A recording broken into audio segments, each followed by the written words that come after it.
Start.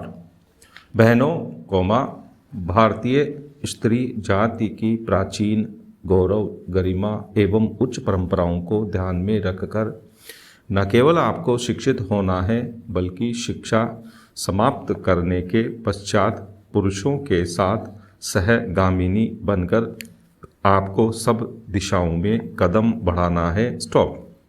स्वतंत्रता प्राप्ति के बाद अब राष्ट्र के नवनिर्माण के कार्य में आपको भी उचित रीति से भाग लेना चाहिए। स्टॉप। यह सब तभी संभव हो सकता है जब हम वर्तमान शिक्षा पद्धति की कमियों एवं दोषों को दूर कर उसको अपने अनुकूल एवं उपयोगी बना सकेंगे। स्टॉप। इस संबंध में भी देश में परस्पर विरोधी विचारधाराएं प्रचलित हैं। स्टॉप। आधुनिक सुधारवादियों या जो अपने को प्रगतिशील कहते हैं, उनकी धारणा यह है कि बालक बालिकाओं को एक साथ शिक्षा दी जाए और दोनों की शिक्षा प्रणाली एक सी हो। स्टॉप। उनका यह भी विचार है कि स्त्रियों को न केवल शिक्षा पद्धति में ही बल्कि अन्य क्षेत्रों में भी पुरुषों के बराबर के अधिकार मिलने चाहिए तथा उन्हें संपूर्ण सामाजिक स्वतंत्रता होनी चाहिए। स्टॉप। उन्हें समाज के समस्त व्यवसाय और व्यापारों में समान रूप से भाग लेना चाहिए और शिक्षा प्रणाली की रचना इन सब के अनुकूल होनी चाहिए। स्टॉप। दूसरी ओर कट्टरपंथियों के विचार इनके विपरीत हैं। स्टॉप। इस प्रकार स्त्री शिक्षा और अन्य बातों के संबंध में हमारे देश में वर्तमान समय में परस्पर विरोधी विचारधाराएं प्रचलित हैं। स्टॉप। इन दोनों में से कौन सी विचारधारा उपयुक्त हो सकती है और किसके द्वारा हमारी संस्कृति एवं सभ्यता फल फूल सकती है, इस पर हमें ध्यान देना आवश्यक है। स्टॉप। जहाँ तक मेरा अपना विचार है, मैं समझता हूँ कि हमारे लिए इन दोनों के बीच के मार्ग को अपनाना श्रेयस्कर होगा। स्टॉप। पैरा। वर्तमान शिक्षा पद्धति के आदर्श एवं उद्देश्यों में जो दोष पाए जाते हैं, उनके अतिरिक्त वह बहुत महंगी सिद्ध हो रही है। स्टॉप। प्रतिवर्ष हम अपने शिक्षालयों द्वारा हजारों विद्यार्थियों को तैयार करते हैं, जिनमें से बहुतों को नौकरियां न मिलने पर जीविका चलाना बहुत कठिन हो जाता है। स्टॉप। इस प्रकार हम अपने शिक्षालयों द्वारा जहां काफ़ी संख्या में विद्यार्थी बेकार तैयार होते देखते हैं, वहां फैशन परस्त भी तैयार होते देखते हैं। स्टॉप। हमारे साधारण गृहस्थ घरों की लड़कियां जब प्रारंभ में आधुनिक शिक्षालयों में प्रवेश पाती हैं, तो धीरे धीरे वे भी वहां की फैशन परस्ती की शिकार हो जाती हैं और सुंदर सुंदर बहुमूल्य साड़ियाँ एवं भांति भांति की साज श्रृंगार की वस्तुओं की नकल करने लगती हैं, जिससे अपने माँ बाप या अभिभावकों को पर्याप्त मात्रा में व्यय कराने के संकट में डाल देती हैं। स्टॉप। ऐसी शिक्षा प्राप्त कर जब वे स्कूल या कॉलेज छोड़कर जाती हैं, तो उनका जीवन भार स्वरूप होने का भय रहता है, क्योंकि जीवन के कार्य क्षेत्र में वह अपव्ययी शिक्षा पद्धति धनोपार्जन के उपयुक्त सिद्ध नहीं हो सकती। स्टॉप। यह नौकरी की आशा भी पूरी नहीं कर सकती और अंत में यह शिक्षा उनके लिए निकम्मी मालूम पड़ती है। स्टॉप। इसलिए हमें सचेत होकर सोचना है कि क्या वर्तमान शिक्षा पद्धति ही हमारे लिए उपयुक्त है। स्टॉप। पैरा।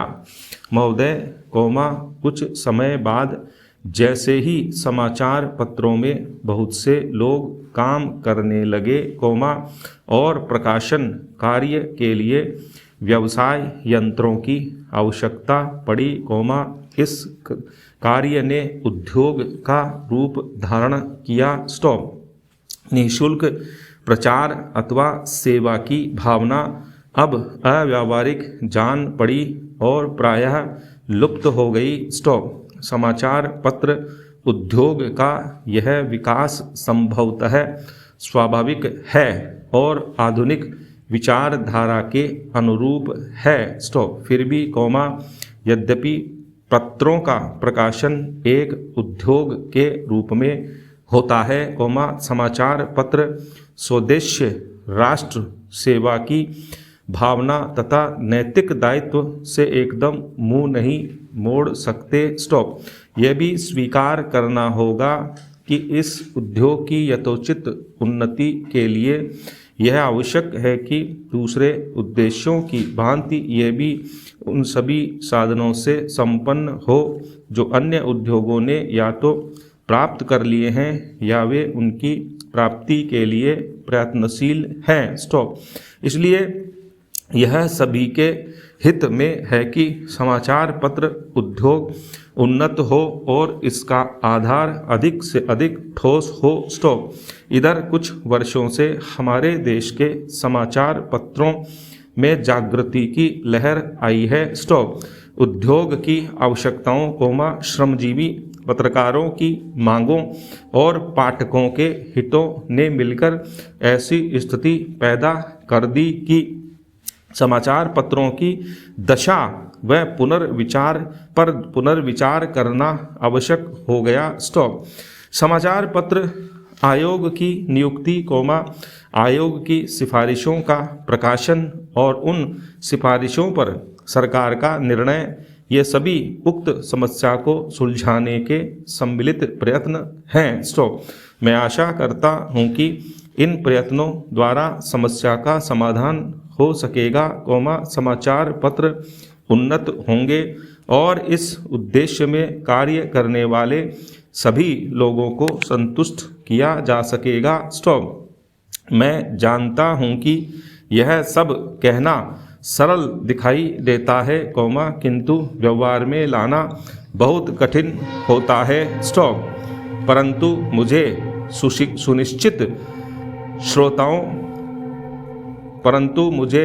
सुशिक्षित श्रोताओं से यह कहने की आवश्यकता नहीं कि मानवीय गतिविधि के सभी क्षेत्रों में, चाहे वह राजनीति, उद्योग अथवा प्रशासन का क्षेत्र हो, विभिन्न हितों और विचारों में सहयोग की भावना से राष्ट्र तथा समाज के हितों को सामने रखकर सामंजस्य स्थापित करने का प्रयास आवश्यक है।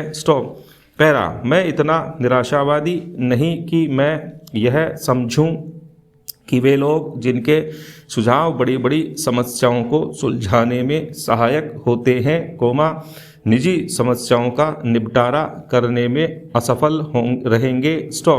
हाल में भारतीय संसद ने इस संबंध में जो अधिनियम पास किए हैं, उनका उद्देश्य समाचार पत्रों की समस्याओं को सुलझाना है। यह कहना अनावश्यक होता कि कोई भी अधिनियम, चाहे वह किसी भी क्षेत्र में सुधार के लिए लागू किया जाए, प्रभावपूर्ण रूप से तभी कार्यान्वित हो सकता है जब सभी संबद्ध दल उसे सहयोग की भावना से ही कार्य रूप दें।